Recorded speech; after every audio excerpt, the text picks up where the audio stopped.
નમસ્કાર મિત્રો, મારી આ ચેનલ બાસ્કેટ ઓફ સ્ટોરી નોલેજમાં આપનું સ્વાગત છે. સૂર્યનારાયણ વ્રત. ભગવાન શ્રી સૂર્યનારાયણ દેવનું આ વ્રત શ્રાવણ માસના પહેલા રવિવારથી શરૂ કરી મહાસુદ સાતમ સુધી કરવામાં આવે છે. આ વ્રત શુદ્ધ ભાવથી કરવામાં આવે તો સૂર્યનારાયણ ભગવાનની પ્રસન્નતાથી દરિદ્રપણું મટે છે અને સુખનો સૂર્ય ઉગે છે. આ વ્રત સ્ત્રી પુરુષ સર્વને માટે આરોગ્યદાયક અને અત્યંત કલ્યાણકારી છે. સૂર્યનારાયણ દેવ વ્રત કથા. એક ગામમાં નરભેરામ નામે નિર્ધન છતાં વિદ્વાન બ્રાહ્મણ રહેતો હતો. તે સરસ્વતી માનો ઉપાસક હતો, પરંતુ સરસ્વતીમાં અને લક્ષ્મીમાં બંનેનો મેળ ખાતો નથી. લક્ષ્મી દેવીની તેના પર અવકૃપા હતી.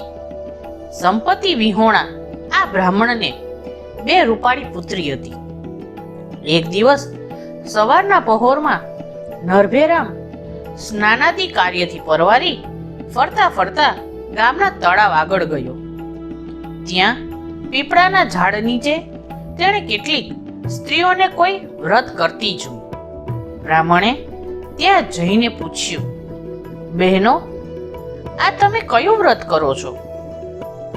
એક સ્ત્રી બોલી, અમે ભગવાન આદિત્ય નારાયણનું વ્રત કરીએ છીએ. બ્રાહ્મણે પૂછ્યું, એ વ્રતની વિધિ શું છે?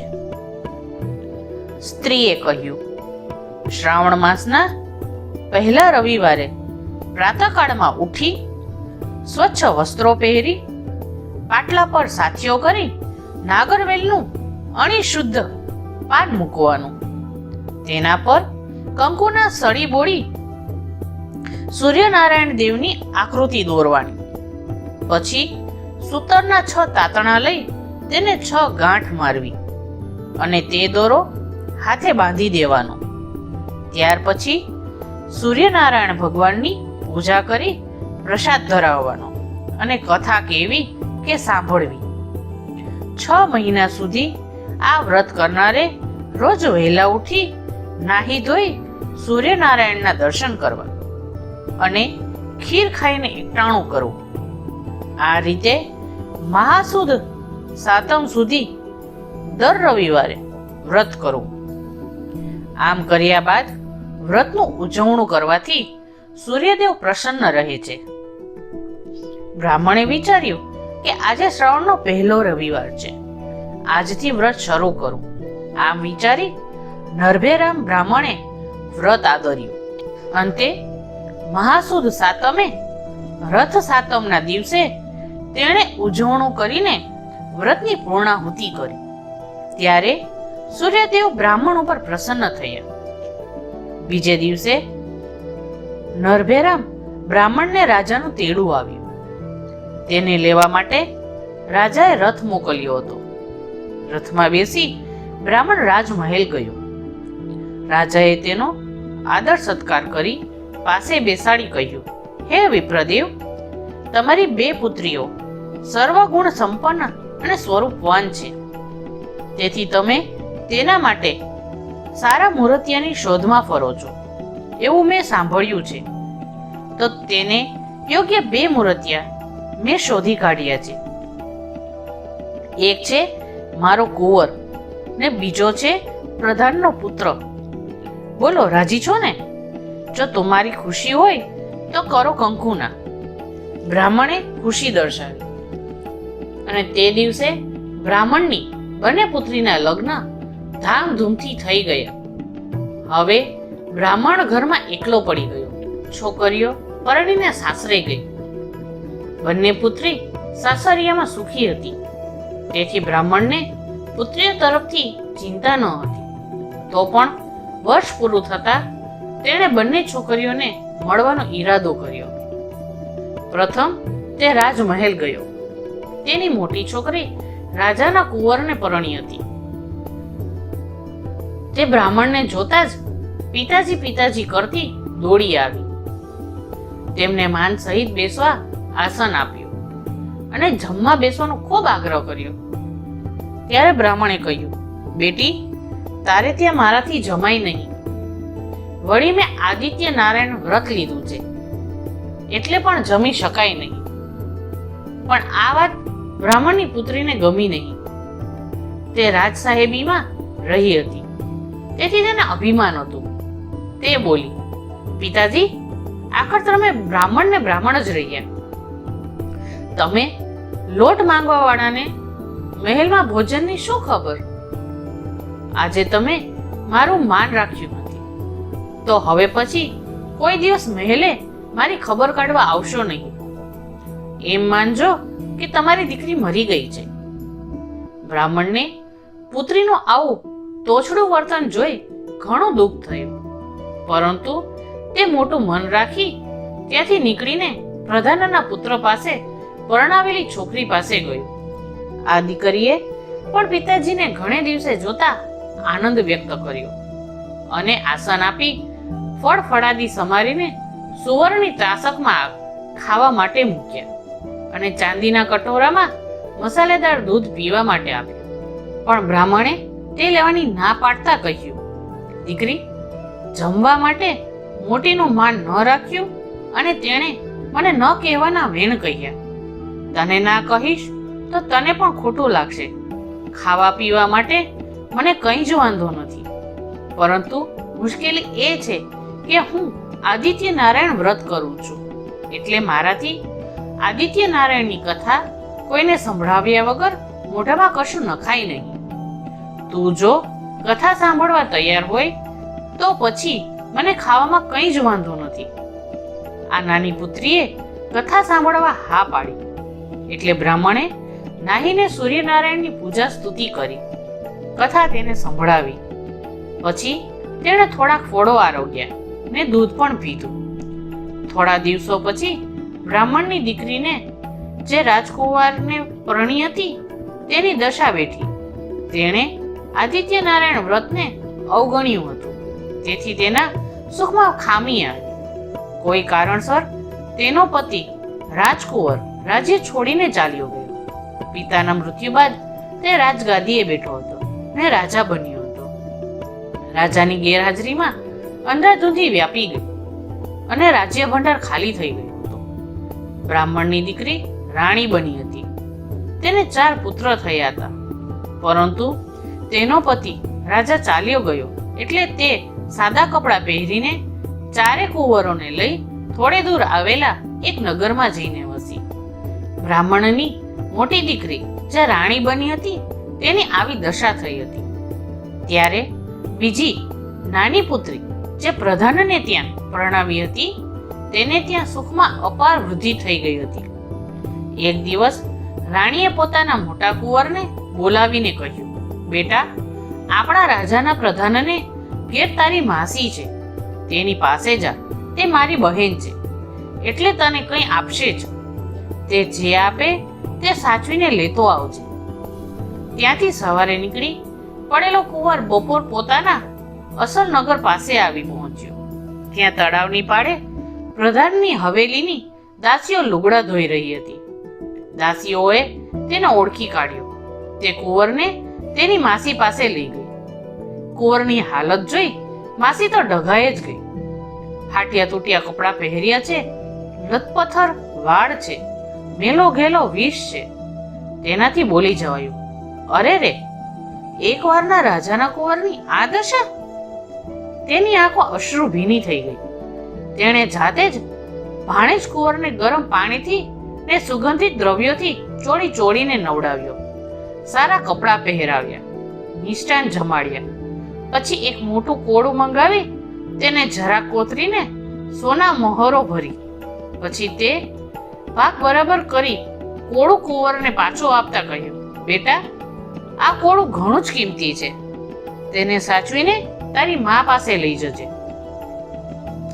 કુંવર કોળું લઈને થોડીક દૂર ગયો ને ભગવાન સૂર્યનારાયણ વાડીના રખેવાળનું રૂપ લઈને કુંવર પાસે આવ્યા ને તેની સામે લાલ ચોળ આંખો કરી બોલ્યા, એ આ મારી વાડીમાંથી કોળું ચોરીને ક્યાં લઈ જાય છે? લાવ મારું કોળું. એમ કહીને કુંવરના હાથમાંથી કોળું આંચકી લીધું. કુંવર લાચાર બની ઉદાસ મોઢે તેની માતા પાસે ગયો. તેને ખાલી હાથે આવેલો જોઈ તેની માએ પૂછ્યું, બેટા, તારી માસીએ કંઈ જ ન આપ્યું? કુંવરે કહ્યું, માં, માસીએ તો ઘણું આપ્યું હતું. મારા ઉપર હેત કરીને મને નવડાવ્યો, સારા કપડાં પહેરાવ્યા, સારું જમાડ્યું ને પછી સોના મહોરો ભરેલું એક કોળું આપ્યું. પણ દુર્ભાગ્ય પાછળ પડ્યું હતું. તે કોઈ કોળું ઝૂંટવીને લઈ ગયું. રાણી ભાગ્યને દોષ દઈ બેસી રહી.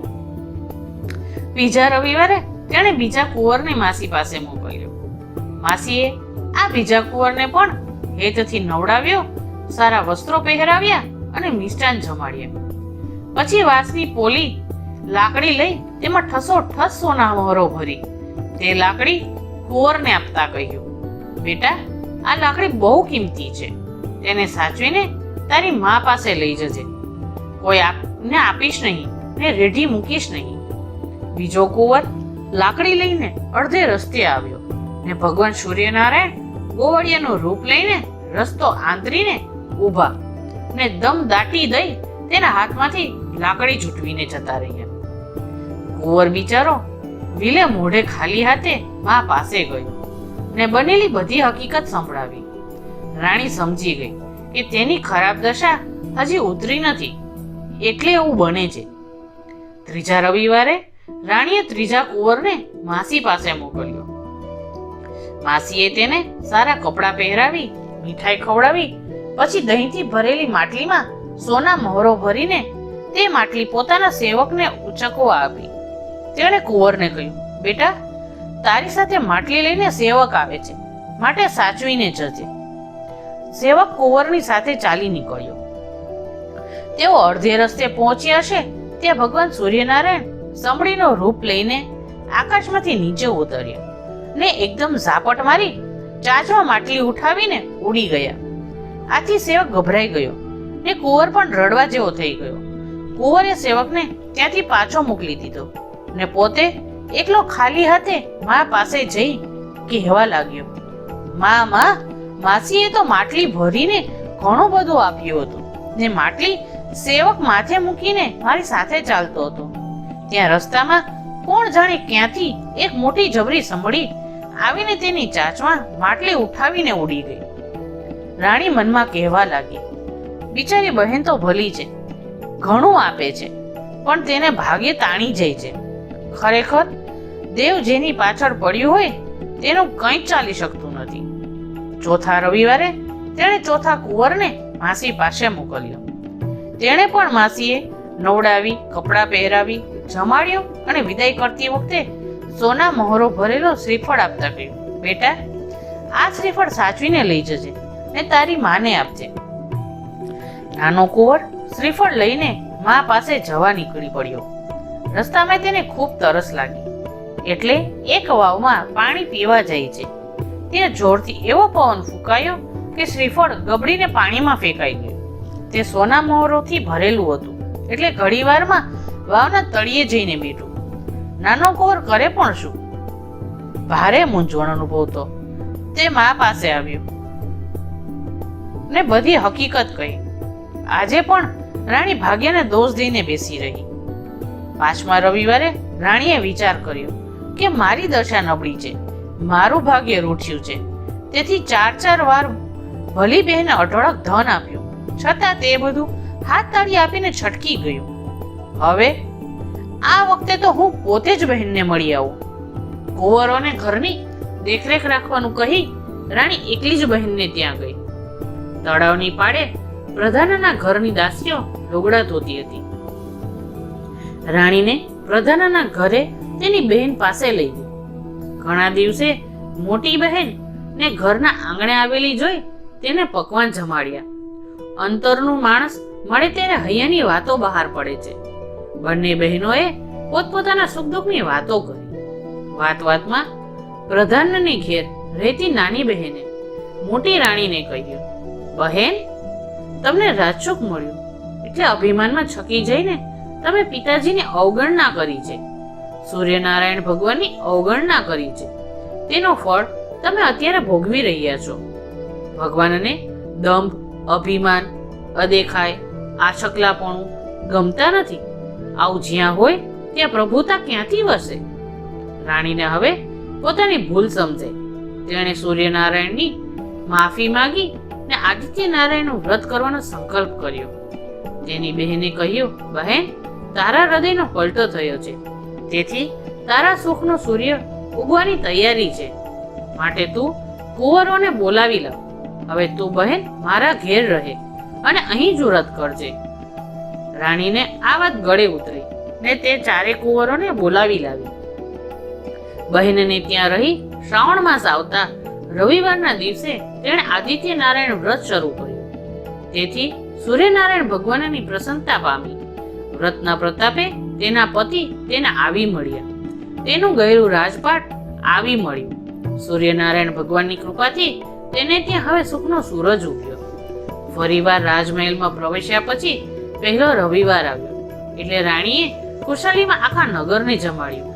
અને બધા જમી રહ્યા પછી તેને આદિત્ય નારાયણની કથા કહેવાનું સાંભળી આવ્યું.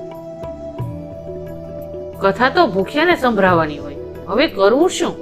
રાણીએ નગરમાં તપાસ કરાવડાવી તો કોઈ જમ્યા વગર રહ્યું નહોતું. માત્ર નગરનો એક કઠિયારો જે જંગલમાં લાકડા ફાડવા ગયો હતો તે જમ્યા વગર રહી ગયો હતો. તે કઠિયારાને લાકડાની ભારી સાથે સિપાહીઓ રાણી પાસે લઈ આવ્યા. રાણીએ કઠિયારાને કહ્યું, ભાઈ, તું લાકડાની ભારી નીચે મૂકીને મારી સામે બેસ. હું તને સૂર્યનારાયણ ભગવાનની કથા સંભળાવું છું, પછી તને જમવા બેસાડી દઈશ. રાણીએ કથા કહેવા માંડી. કઠિયારો વચમાં સૂર્યનારાયણ સૂર્યનારાયણ કહી હુંકારો ભણતો જાય. થોડી વારે કથા પૂરી થઈ. તે સાથે જે લાકડાની ભારી હતી તે સુવર્ણની બની ગઈ.